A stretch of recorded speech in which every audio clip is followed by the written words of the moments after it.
5:27 से सुबह 10:05 तक रहेगा।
आपसे जितना हो सके उतना आप फूल से माता जी का श्रृंगार कर सकते हैं। तो उसके लिए आप ढेर सारे फूल लेके आ सकते हैं। ज्वारे बोने के लिए आपको चाहिए होगी मिट्टी, जिसको आपको पहले ही छान लेना है।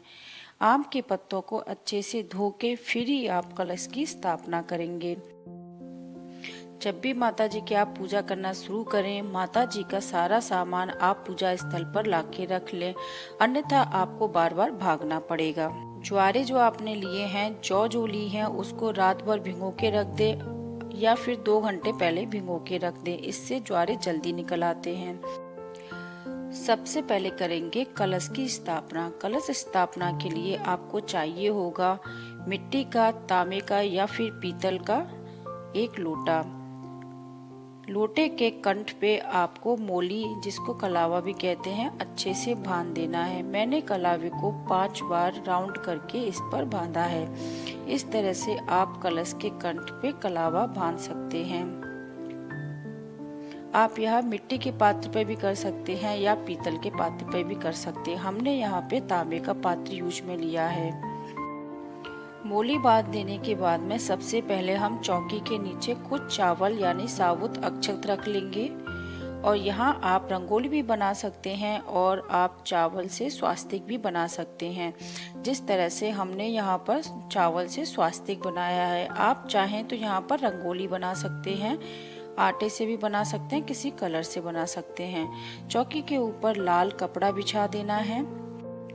कलश स्थापना के लिए माता रानी के दाहिने तरफ यानी सीधे हाथ की तरफ चावल रखने हैं। आप चाहें तो चावल की ढेरी रख सकते हैं और चाहें तो आप अष्टदल कमल बना सकते हैं। अष्टदल कमल बनाना बहुत ही ज़्यादा शुभ होता है। तो हम यहाँ पर माता रानी के लिए अष्टदल कमल बनाएंगे। इसके लिए आप उंगलियों की सहायता से इस तरह से अष्टदल कमल बना सकते हैं। कलश की स्थापना करने से सभी देवी देवताओं का पूरे 9 दिन तक घर में वास रहता है। कलश की स्थापना अष्टदल कमल पर कर सकते हैं या फिर आप जो ज्वारे बोएंगे उनके ऊपर भी कलश की स्थापना की जा सकती है। ये दोनों तरीके हैं जहाँ पे आप कलश की स्थापना कर सकते हैं। मोली बांधने के बाद में सबसे पहले आपको कलश के ऊपर बनाना होगा स्वास्तिक। स्वास्तिक आप पूर्ण स्वास्तिक ही बनाएं, आधा अधूरा स्वास्तिक नहीं बनाएं और विधि विधान से स्वास्तिक बनाएं, जिस तरह से मैं यहाँ पर आपको दिखा रही हूँ।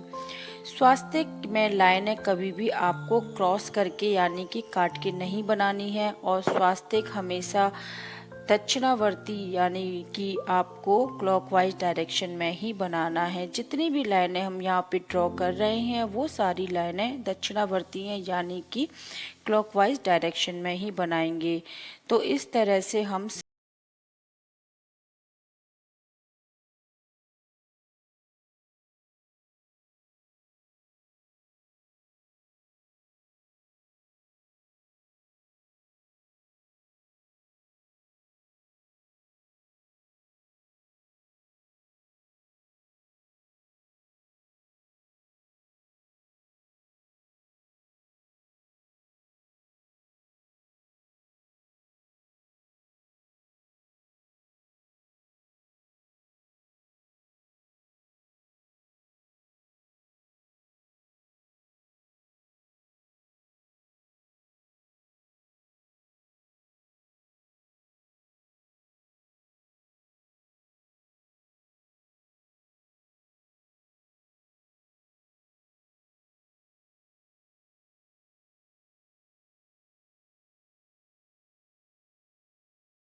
नारियल के ऊपर टीका लगा देंगे। उसके बाद नारियल के ऊपर लाल कपड़ा बांधेंगे। लाल कपड़े में आप ब्लाउज का पीस ले सकते हैं। अगर आपके पास नहीं है तो आप माता रानी की चुंदरी से भी बांध सकते हैं। अगर आपके पास वो भी नहीं है तो आप नॉर्मल कलावे से भी बांध सकते हैं। लाल कपड़ा बांधने के बाद में दक्षिणा स्वरूप कुछ पैसे भी कलावे से बांधकर नारियल के साथ में रख दें। इस तरह से आपका नारियल बनके तैयार हो चुका है।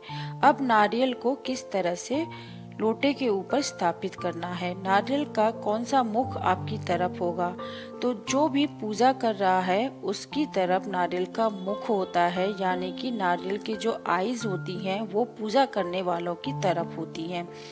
तो इस तरह से नारियल को सीधा हॉरिजॉन्टल वे में आपको नारियल को लोटे के ऊपर रख देना है। नारियल की स्थापना पूर्ण हो चुकी है। तो चलिए अब जानते हैं ज्वारे किस तरह से बोए जाएंगे। ज्वारे बोने के लिए सबसे पहले अच्छी शुद्ध मिट्टी लेके आनी है। मिट्टी को अच्छे से छान लेना है और मिट्टी के जो पात्र हमने लिए थे उसमें मिट्टी को थोड़ा भर देना है और पानी उसके ऊपर डाल देना है। ओवरनाइट करके जो ज्वारे हमने भिगोए थे उनको मिट्टी के ऊपर अच्छे से बिछा देना है। अगर आप ओवरनाइट करके नहीं रख पाते हैं तो आप ज्वारों को 2 घंटे पहले भी भिगो के रख सकते हैं, या फिर आप इंस्टेंट या डायरेक्ट भी ज्वारों को लगा सकते हैं। बस इसमें यह होता है कि आपके ज्वारों को उगने में थोड़ा सा वक्त लग जाता है। तो इस तरह से हमने ज्वारे अच्छी तरह से मिट्टी के ऊपर बिछा दिए हैं। ज्वारे बिछा देने के बाद में थोड़ी सी मिट्टी ऊपर से और डाल देनी है। याद रहे जो मिट्टी आपने यूज में ली है वो छनी हुई होनी चाहिए, उसमें कंकड़ पत्थर नहीं होने चाहिए। शुद्ध मिट्टी का ही यूज करें। इस तरह से हमारे ज्वारे का पात्र तैयार हो गया है। थोड़ा सा ज्वारे के ऊपर जल ऊपर से और डाल देंगे। अब ज्वारों को चौकी के ऊपर स्थापित कर देंगे। ज्वारे लगाने के लिए हम इनको एक बर्तन के ऊपर रखेंगे। ऐसा हम इसलिए कर रहे हैं क्योंकि चौकी के ऊपर जो लाल कपड़ा बिछाया है वह खराब ना हो, उसके ऊपर कोई दाग धब्बा ना लगे। और ज्वारे बिछाने के बाद में थोड़े से चावल हम इस कटोरी के नीचे भी रख देंगे, क्योंकि पूजा जब भी हम करते हैं तो पूजा कोई भी बर्तन या कोई भी चीज रखी जाती है, पूजा की स्थापित की जाती है, तो वो डायरेक्ट जमीन पर नहीं रखी जाती है। तो थोड़े से चावल हमने कटोरी के नीचे बिछा दिए हैं। अब हम माता रानी का श्रृंगार करेंगे और माता रानी के श्रृंगार के लिए सबसे ज्यादा जरूरी है लाल चुंदरी, जो माता रानी को बहुत ही ज्यादा प्रिय है। और माता रानी को माला अर्पित करेंगे। आप आर्टिफिशियल माला भी माता रानी को चढ़ा सकते हैं, साथ में आप फूलों की बनी हुई माला भी माता रानी को चढ़ा सकते हैं। तो हमने यहाँ पे दोनों तरह की माला माता रानी को चढ़ाई है। अब हम माता रानी को फूलों की माला भी चढ़ा देते हैं। इस तरह से हमने माता रानी को बहुत ही सुंदर तरीके से तैयार कर दिया है। अब हम माता रानी को फूल अर्पित करेंगे। तो जितने बन सके आपसे फूल उतने माता रानी को चढ़ा दें, क्योंकि माता रानी को फूल बहुत ही ज्यादा प्रिय हैं। लाल कलर के विशेषकर फूल आप चढ़ाएं माता रानी को, क्योंकि माता रानी लाल कलर के फूल से बहुत ज्यादा खुश होती हैं। जो भी मेरे पास फूल थे मैंने माता रानी का उनसे श्रृंगार कर दिया है। माता रानी को फूल चढ़ाने के बाद में चढ़ाएंगे श्रृंगार का सामान। श्रृंगार के सामान में हमने सबसे पहले चढ़ाया है माता रानी को सिंदूर, चूड़ियां, महावर, काजल, मेहंदी, साथ में चढ़ाएंगे बिंदी का पत्ता, कंघी और एक मिरर। इस तरह से माता रानी को हमने श्रृंगार का सामान भी अर्पित कर दिया है। इसके बाद में माता रानी की अग्यारी करेंगे। अग्यारी करने के लिए आपको चाहिए होगा गोबर का कंडा, जिसको उपला भी बोलते हैं। गैस पर अच्छी तरह से इसको सेक लेना है। सेकने के बाद में इस अग्यारी को आपको अग्यारी पात्र के अंदर रख लेना है और माता रानी के सम्मुख लेके इसको बैठ जाना है। अग्यारी के लिए सबसे पहले आपको घी का एक दीपक जलाना है। दीपक लंबी बाती का ही जलाएं और दीपक को अग्यारी से थोड़ा सा दूरी पे रखें। हवन सामग्री लें, घी लें और भोग के लिए बतासे और लौंग का जोड़ा अवश्य चढ़ाएं। अग्यारी के ऊपर हवन सामग्री समर्पित करते रहें जब तक कि माता रानी की लौ आ न जाए। तो माता रानी की ज्योति अपने आप ही आनी चाहिए। हम थोड़ा सा दूरी पर दीपक रखते हैं जहां से माता रानी ज्योति को लेंगी। तो हवन सामग्री और घी माता रानी को समर्पित जरूर करते रहें। माता रानी को जो भोग लगाया जाता है वह अग्नि के अंदर लगाया जाता है, यानी कि जो देवता होते हैं वह अग्नि के अंदर जो भोग लगाया जाता है उसको तुरंत स्वीकार कर लेते हैं। यहाँ हमने लिए हैं भोग के लिए बतासे और लौंग का जोड़ा। इस तरह से बतासे के अंदर 2 लौंग लगा के मैंने जोड़े के साथ में प्रसाद रूप में बना के 4 बतासे रख लिए हैं। एक एक करके हम बतासों को अग्नि आ जाने के बाद, जब हमारी अग्नि प्रज्वलित हो जाएगी, उसके बाद में माता रानी को भोग लगाएंगे। तब तक यह तैयार करके आप रख लेंगे। जब तक माता रानी की ज्योत नहीं आती है आपको हवन सामग्री और घी समर्पित करते रहना है। एक बार माता रानी की ज्योत आ जाए उसके बाद में आपको बतासे जो हमने बना के तैयार की हैं भोग स्वरूप माता रानी को अग्नि में समर्पित कर देना है। देखिए हमारे माता रानी की ज्योति आ चुकी है और अब हम हमारी 9 दिन का जो नियम बनाया है, 9 दिन के लिए दुर्गा सप्त सप्तमी का पाठ और दुर्गा चालीसा का पाठ और माँ दुर्गा की आरती जरूर करेंगे। आरती करने के लिए अलग से एक और दीपक जलाएंगे और साथ में कपूर जरूर जलाएं। अगर आरती कपूर जला के की जाती है तो घर में शुभ शक्तियों का वास होता है। ऐसा कहा जाता है कि घर की जितनी भी नेगेटिविटी होती है वह दूर हो जाती है।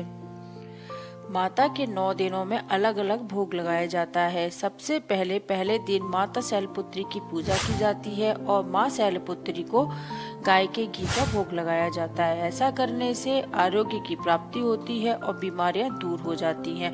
दूसरे दिन माँ ब्रह्मचारिणी की पूजा की जाती है और इस दिन शक्कर का भोग लगाया जाता है।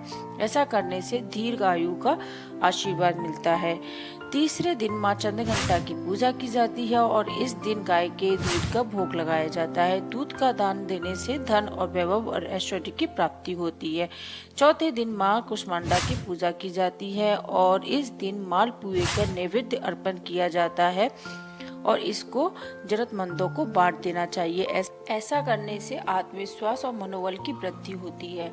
पांचवें दिन माँ स्कंद माता की पूजा की जाती है। माता को केले का भोग लगाया जाता है और ऐसा करने से बुद्धि विकसित होती है। छठे दिन माँ कात्यायनी की पूजा की जाती है और इस दिन शहद का भोग लगाया जाता है। शहद का भोग लगाने से सौंदर्य की प्राप्ति होती है और जितनी भी नेगेटिविटी होती है, नकारात्मकता होती है, वह दूर हो जाती है। सातवें दिन माँ कालरात्रि की पूजा की जाती है और इस दिन गुड़ का भोग लगाया जाता है। ऐसा करने से रोग, शोक और शत्रु से मुक्ति मिल जाती है और परिवार के सदस्य स्वस्थ बने रहते हैं। आठवें दिन माँ महागौरी की पूजा की जाती है और इस दिन नारियल का भोग लगाया जाता है। ऐसा करने से माता रानी की आपके ऊपर कृपा बरसती है। 9वें दिन माँ सिद्धिदात्री की पूजा की जाती है और इस दिन खीर, पूरी, हलवे का भोग लगाया जाता है और इस दिन पर छोटी कन्याओं का पूजन किया जाता है और कन्या भोज भी दिया जाता है। माँ भगवती की कृपा से सभी अटके काम बन जाते हैं और बाधाएं दूर हो जाती हैं। परिवार में चल रही समस्याएं दूर होती हैं। आज के वीडियो को बनाने में बहुत ज़्यादा मेहनत लगी है, इसलिए अगर आपको वीडियो अच्छा लगा हो तो वीडियो को लाइक ज़रूर करें और चैनल को सब्सक्राइब करें। हर हर महादेव दोस्तों, जय श्री कृष्णा, जय माता दी, बाय बाय।